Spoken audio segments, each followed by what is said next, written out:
Pocong pal. Pocong pal. Diserap pal. Anjir, tingginya. Pal. Pocong. Tapi iya kah? Pocong kah? Oh iya pocong loh. Pocong mundur. Gerak ke dia pal. Wah anjir loncat. Every culture fears the undead. But while the West fears the vampire or the zombie, Southeast Asia fears a spirit trapped not by bloodlust, but by cloth.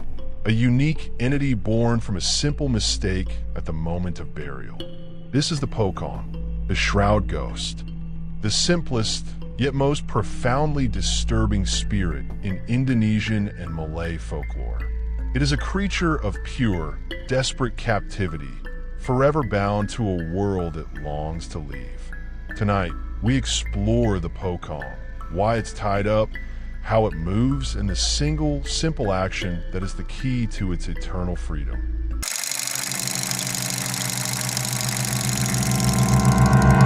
The Pocong's appearance is its most defining trait.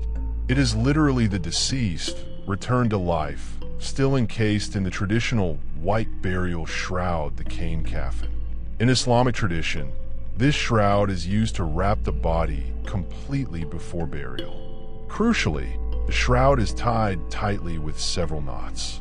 Traditionally, there are 3 or 5 specific knots, one above the head, one at the neck, one at the chest, and 1 or 2 at the ankles.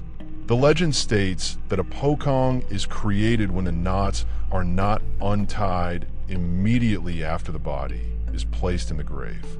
If the ropes are left intact, the spirit is trapped, unable to leave the earth or pass on to the next life. Because the shroud is supposed to decompose and release the body, the Pocong you see is often a horrible sight. If its face is visible, peering from the head knot, it is frequently described as decaying, skeletal, and hollow-eyed, a true reflection of the grave.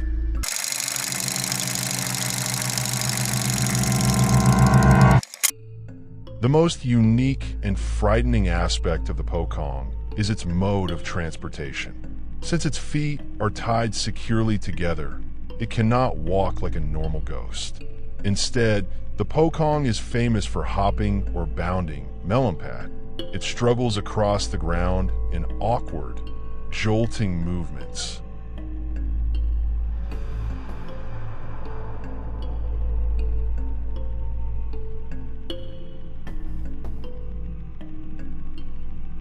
Sometimes, especially on steep ground, it has been known to simply roll to its destination. This clumsy movement is ironically what makes it so terrifying. When it appears, the frantic thudding sound of its body hitting the ground, or the scraping sound of the wet cloth on the pavement, is a sound cue that instantly alerts witnesses to its presence. The Pocong's desire to be free is so strong that this hopping is an act of pure desperation, an unrelenting attempt to move forward despite its impossible physical bondage.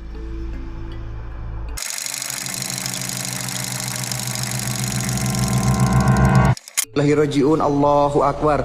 La ilaha illallah. Astagfirullahaladzim ya Allah ya Rabbi ya Rahman. Inna lillahi ya Allah. Astagfirullahaladzim ya Allah.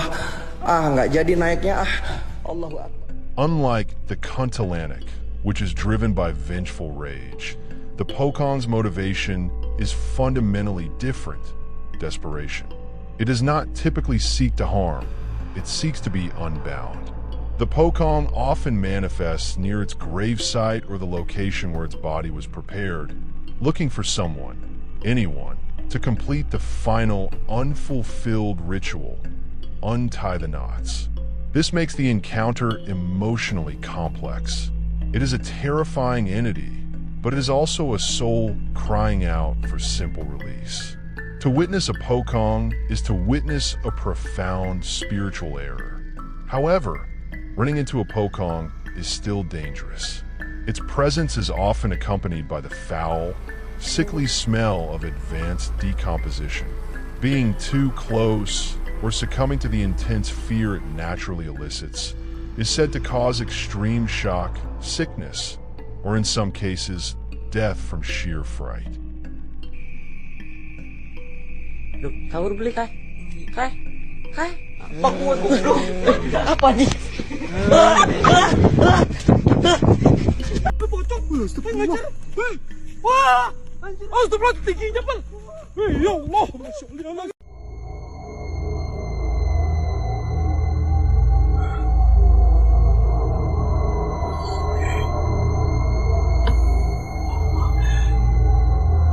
Serius ini men, gua serius men. Punten sampurasun. Amit. Punten.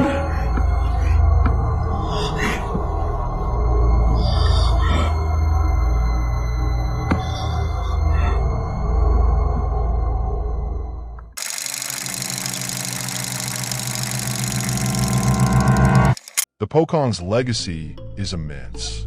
It is a staple of horror films throughout Southeast Asia. A simple yet powerful design that taps into fundamental fears about death and proper burial rites.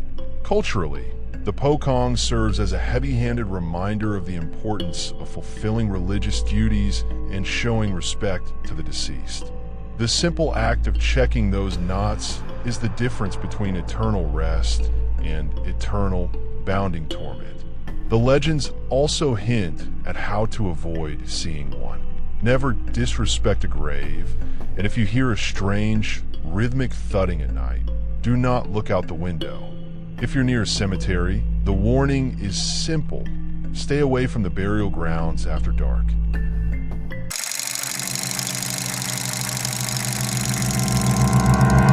Before the documentary ends, here's some of the footage about Pocong you need to see.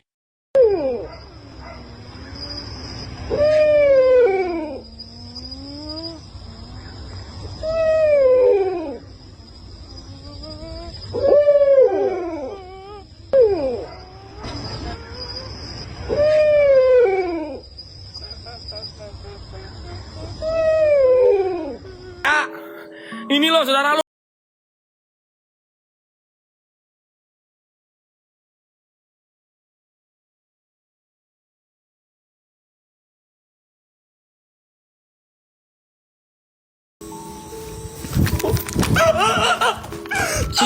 Ya Allah, ini nyata adanya, ya Allah. Ya astagfirullahaladzim, ya Allah.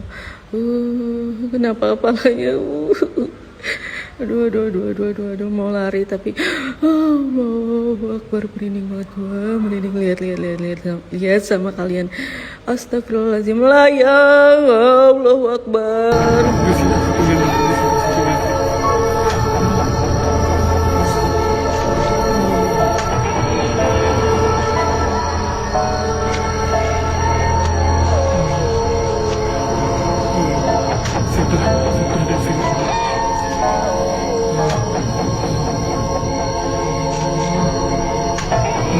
Naik. Center. Allahu Akbar.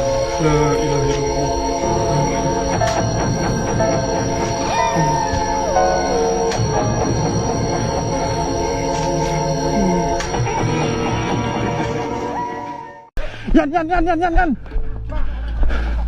Wih, itu Cuk. Astagfirullah Cuk.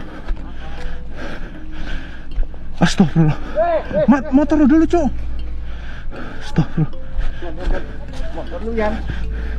Astagfirullah.